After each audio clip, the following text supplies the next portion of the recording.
반갑습니다. 비교 불가 분석 전문 축구다나와입니다. 구독과 좋아요는 사랑입니다. 혼자 분석하고 스포츠가 어렵게 느껴지신다면 댓글을 통해 적중률 99%를 자랑하는 무료픽 멤버방을 찾아주시기 바랍니다. 가시마는 타가와의 폭발적인 침투와 스즈키의 마무리가 맞물리며 전방 완성도가 꾸준히 상승하고 있다. 탈레스 브레너의 전환 패스와 시야는 후쿠오카의 수비 블록을 무너뜨리는 핵심 카드다. 홈 2점과 강한 전방 압박은 후쿠오카의 느린 전개를 억제하며 후반전 주도권 확보에 힘을 실어준다. 게다가 최근 홈에서의 득점력은 리그 상위권에 속하고 후반 막판 집중력 저하가 거의 나타나지 않는다.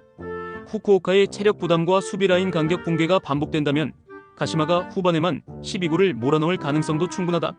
전방과 중원의 템포 차이, 공격 완성도의 격차가 승부를 결정짓는 요인이 될 것이다. 가시마는 타가와와 스즈키의 투톱 역할이 분명해지고 브레너가 이를 뒷받침하며 공격 루트를 다변화하고 있다. 반면 후쿠오카는 후반 체력 저하와 단조로운 전개 패턴이 발목을 잡을 가능성이 높다. 홈의 압박과 날카로운 마무리로 가시마가 승부를 가져갈 확률이 높다. 이번 경기는 가시마가 분위기를 확실히 잡아낼 기회다. 미토홀릭은 후반까지 기동력을 유지하며 압박과 전환 속도에서 우위를 점할 수 있는 팀이다. 와타나베와 츠쿠이를 축으로 한 전방 연계와 뒷공간 침투 패턴은 주빌로의 측면 의존 전개를 효과적으로 무력화할 가능성이 높다. 반면 주빌로 이와타는 여름철 체력 저하와 단조로운 전개 패턴이 맞물리며 원정에서의 후반 실점 위험이 높아지고 있다.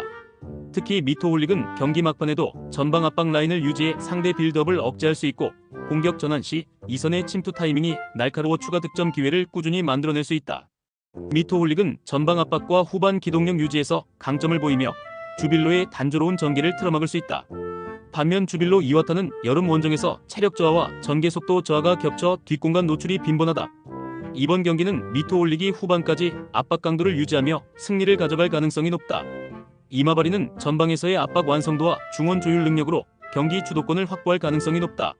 마르쿠스 인디우의 피지컬 우위와 야마다의 템포 조절 능력은 도야마의 수비를 지속적으로 흔들 수 있다. 반면 도야마는 라인 간격 붕괴와 전환 속도 저하로 인해 강한 압박과 빠른 전환을 병행하는 팀에 취약하다. 특히 경기 후반부 체력 저하가 반복되면 측면 공간과 박스 주변에서 실점 위험이 크게 증가할 전망이다. 그럼에도 불구하고 전방 압박 해제 능력이 떨어져 빌드업 과정에서 실수가 나올 가능성이 크다. 이마바리는 이런 약점을 집요하게 물고 늘어지며 초중반부터 흐름을 틀어줄 준비가 되어 있다. 도야마는 수비 전환 속도와 간격 유지에서 반복적으로 약점을 노출하고 있으며 후반 체력 저하 시 실점 위험이 배가 된다. 반면 이마바리는 전방 압박, 중원 조율, 측면 공략이 모두 안정적인 구조를 형성하고 있다. 이 경기는 압박 강도와 전환 속도에서 우위를 점한 이마바리가 주도권을 쥐고 승리로 마무리할 가능성이 높다. 시미즈는 아프메드 아흐메도프를 중심으로 한 중원 장악과 빠른 전환이 경기 흐름을 주도하고 있다. 특히 카피사바가 전방에서 버텨주는 힘과 나카하라의 측면 침투가 맞물리며 공격 루트가 다양해지고 있다. 무더운 날씨 속에서도 전술적 응집력을 유지하며 홈 경기라는 이점까지 살릴 가능성이 높다.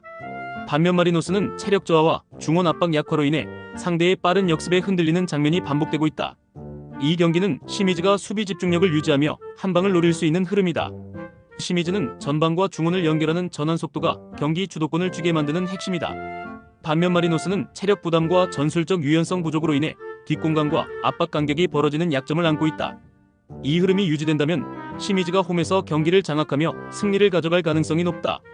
우라와는 홈에서 압박 강도를 초반부터 끌어올려 상대의 빌드업 루트를 공세하는 데 주력할 가능성이 크다. 마스오와 마테우스 사비우의 측면 공략은 나고야의 수비 간격을 벌리고 하라구치가 이선에서 공격 템포를 조율하며 득점 기회를 만들어낼 전망이다. 반면에 나고야는 후방 빌드업이 느리고 강한 압박에 노출되면 중원 연결이 끊기며 역습을 허용하는 장면이 반복되고 있다. 그래서 우라와의 빠른 전환과 직선적인 공격 전개가 나고야 수비를 흔드는 핵심 무기가 될 수 있다. 특히 전반 초반부터 압박 강도를 유지하면 나고야의 수비 라인은 점점 깊어지고 공격 전개가 더욱 단조로워질 수 있다.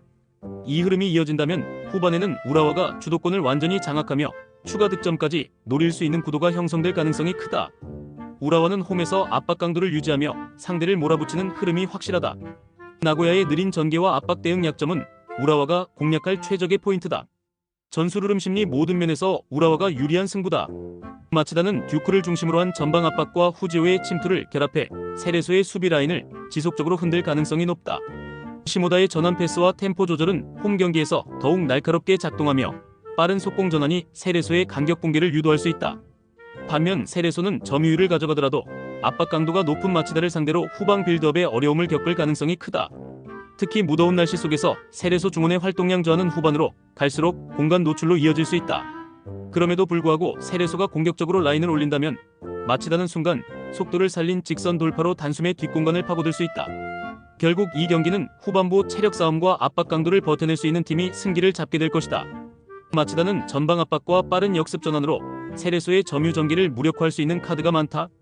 세레소는 중원과 측면의 활동량이 떨어지는 순간부터 압박 회피가 어려워지고 뒷공간을 노출하는 패턴이 반복된다. 이 경기는 홈의 강점과 전술적 속도를 살린 마치다가 승부를 가져갈 가능성이 높다. FC 도쿄는 하시모토를 중심으로 한 중원 압박과 나카가와의 폭발적인 측면 돌파가 시너지를 내고 있다. 야마시타가 뒷공간을 파고드는 움직임까지 가세하면서 전방 마무리의 완성도가 높아지고 있다. 반면 쇼나는 중원 압박이 약해지면 전방 압박이 쉽게 풀리고 수비 라인의 간격이 벌어져 측면과 중앙 모두에서 실점 위험이 커진다. 특히 후반 들어 체력이 떨어지면서 전환 속도가 늦어지는 경향이 있어 빠른 템포를 유지하는 FC 도쿄에 밀릴 가능성이 크다. 이 경기는 FC 도쿄가 중원 압박과 전환 속도를 무기로 주도권을 가져갈 흐름이다. FC 도쿄는 템포 유지력과 전환 속도가 뚜렷하게 살아나고 있으며 상대 약점을 찌를 수 있는 공격 루트를 다수 확보하고 있다. 쇼나는 후반 체력 저하와 압박 간격 붕괴로 인해 수비 집중력이 떨어지는 패턴이 반복되고 있다. 이번 경기는 FC 도쿄가 흐름을 틀어지고 마무리까지 가져갈 수 있는 환경이 충분히 마련된 승부다. 가와사키는 중원에서 와키자카가 중심축을 잡아주며 측면과 중앙을 번갈아 공략하는 입체적인 전술이 돋보인다. 특히 전방에서 마르치뉴가 버텨주고 칸다가 빠르게 침투하며 공간을 파괴하는 장면이 경기마다 반복되고 있다. 반면 니가타는 강한 압박을 받으면 후방 빌드업이 흔들리고 측면 수비의 뒷공간이 쉽게 열리는 약점이 드러난다. 이 경기에서는 가와사키가 점유율과 전환 속도에서 확실한 우위를 바탕으로 경기 흐름을 주도할 가능성이 높다. 그럼에도 불구하고 초반 실점만 막는다면 니가타가 홈 분위기를 등에 업고 버티는 시나리오도 배제할 수 없다. 하지만 가와사키의 전방 압박 강도와 중원 장악력은 니가타의 장기적인 저항을 무너뜨릴 가능성이 더 크다. 가와사키는 중원 장악과 전환 속도에서 한 수 위의 완성도를 보여주고 있다. 니가타는 압박 강도가 높은 상대에게서 수비 간격과 후방 전개가 흔들리는 패턴이 반복되고 있다. 이 흐름이라면 가와사키가 경기 전반을 주도하며 승리를 가져갈 가능성이 높다. 교토는 홈 경기에서 빠른 전환과 강한 압박을 바탕으로 주도권을 잡는 경우가 많다. 라파엘 엘리아스와 무릴로의 호흡이 박스 안에서 날카로운 기회를 만들고 있으며 오쿠가와가 중원에서 공격의 연결고리를 확실히 만들어주고 있다. 반면에 도쿄베르디는 빌드업 과정에서 압박 해제 능력이 떨어지고 측면 수비 간격이 벌어지는 문제가 반복되고 있다. 이 때문에 교토의 전방 압박과 빠른 측면 공략이 유효하게 작용할 가능성이 높다. 그래서 경기 초반부터 교토가 압박 강도를 높이며 상대의 실수를 유도할 확률이 높다. 특히 전북전처럼 라인을 과감히 올려 공간을 압축하는 운영이 도쿄베르디의 느린 전개를 무너뜨리는 핵심 무기가 될 전망이다.